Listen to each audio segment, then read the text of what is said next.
ಅಜ್ಞಾನದ ಕತ್ತಲಲ್ಲಿ ಹುಟ್ಟಿ ಬಂದ ಜ್ಞಾನದ ಬೆಳಕು.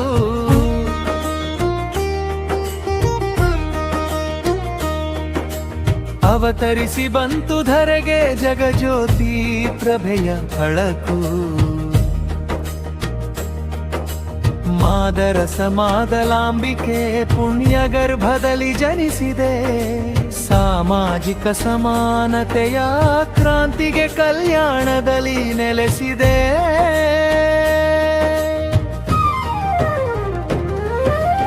ಅಲ್ಲಮ ಪ್ರಭು ಮಡಿಲ ಮಲ್ಲಿಗೆಯ ಅಧ್ಯಾತ್ಮ ಮಕರಂದ.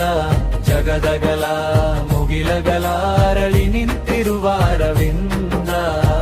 ಆಧ್ಯಾತ್ಮದ ಅಣಿಮುತ್ತುಗಳ ತಂತಂದು ಹೊಳೆ ಹರಿಸಿ ಅರಿವಿನ ಮನೆಯ ಗುರುವಾಗಿ ಅನುಭವ ಸುಧೆ ಸುರಿಸಿ. ಅಲ್ಲಮ ಪ್ರಭು ಮಡಿಲ ಮಲ್ಲಿಗೆಯ ಅಧ್ಯಾತ್ಮ ಮಕರಂದ. ಜಗದಗಲ ಮುಗಿಲಗಲ ಅರಳಿ ನಿಂತಿರುವ ಅರವಿಂದ.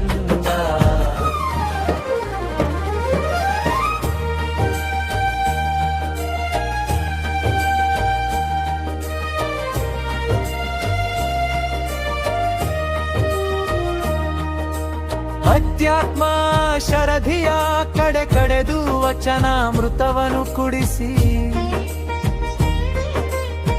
ಸಕಲ ಸದ್ಭಕ್ತರ ಎದೆಯಲ್ಲಿ ಭಕ್ತಿ ವೀಣೆಯ ನುಡಿಸಿ. ಸಮತೆ ಮಮತೆಯ ತೋರಿ ಕರುಣೆ ಕಿರಣವ ಬೀರಿ ನಡೆ ನಡೆದು ಎಲ್ಲೆಡೆಯೂ ಶಿವ ಭಕ್ತಿಯನ್ನು ಸಾರಿ. ಅಲ್ಲಮ ಪ್ರಭು ಮಡಿಲ ಮಲ್ಲಿಗೆಯ ಅಧ್ಯಾತ್ಮ ಮಕರಂದ. ಜಗದಗಲ ಮುಗಿಲಗಲ ಅರಳಿ ನಿಂತಿರುವ ಅರವಿಂದ. ಆಧ್ಯಾತ್ಮದ ಅಣಿಮುತ್ತುಗಳ ತಂತಂದು ಹೊಳೆ ಹರಿಸಿ ಅರಿವಿನ ಮನೆಯ ಗುರುವಾಗಿ ಅನುಭವ ಸುಧೆ ಸುರಿಸಿ. ಅಲ್ಲಮ ಪ್ರಭು ಮಡಿಲ ಮಲ್ಲಿಗೆಯ ಅಧ್ಯಾತ್ಮ ಮಕರಂದ.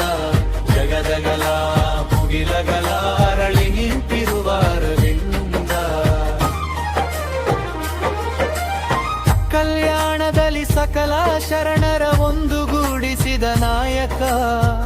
ಅನುಭವ ಮಂಟಪ ನಿರ್ಮಿಸಿ ಕಾಯಕ ವಿದಾಯಕ. ನಿನ್ನ ನೆನೆದರೆ ಭಕ್ತಿರಸ ಹೊರ ಹೊಮ್ಮಿ ಬರುವುದು. ಚೈತನ್ಯ ಸೆಲೆ ಚಿಮ್ಮಿ ಮನ ಮನಕ್ಕೆ ನೆಮ್ಮದಿಯ ತರುವುದು. ಕೂಡಲ ಸಂಗಮನಾಲಿಂಗನಾನಂದದಿ ನಿಂದೆ ದಿಗ್ದಿಗಂತ ಬೆಳಗೋ ಚಿಜ್ಯೋತಿಯಾಗಿ ಕಲ್ಯಾಣದಲ್ಲಿಂದೆ. ಮತ್ತೆ ಧರೆಯೆಲ್ಲ ಕತ್ತಲ ವರಿಸಿಹುದು ಕೇಳೋ ನಮ್ಮಣ್ಣ. ಮತ್ತೆ ಧ್ಯಾನದ ದೀಗೆಯ ಹಿಡಿದು ಧರೆಗೆ ಬಾರೋ ಬಸವಣ್ಣ.